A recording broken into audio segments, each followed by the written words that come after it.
Assalamu alaikum wa rahmatullahi wa barakatuh. Welcome back in the series named as 30 Days of Light. Today we are going to talk about an extremely important factor, especially in Ramadan.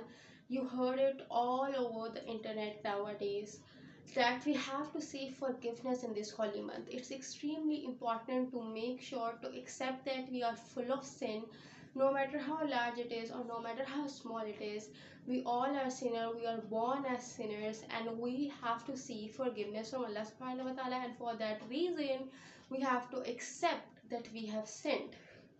And it's extremely important for all of us to know that we are sinners, and majority of us don't accept it, and I don't know why we think that we are the bestest, why we think that we are some perfectionist, why we think that we are some way too above human beings.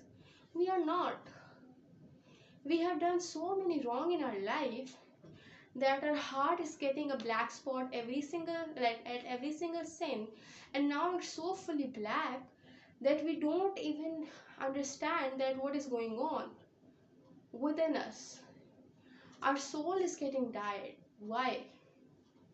Because we are not seeking forgiveness, or if we are seeking it, even we are just saying it extremely casually that Allah please forgive us, that's it, or by doing the zikr of astaghfirullah like 1,000 times a day.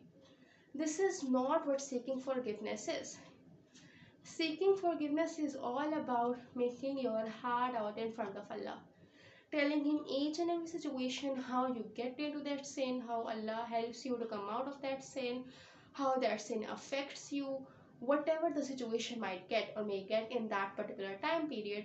You have to tell every single thing, and after telling every single thing, your heart will be content and peace. Why? Because you have just let your heart out in front of your God. Allah knows everything, right? He doesn't need our explanation. But why we say things to him? Because we want that heaviness, that burden to come out.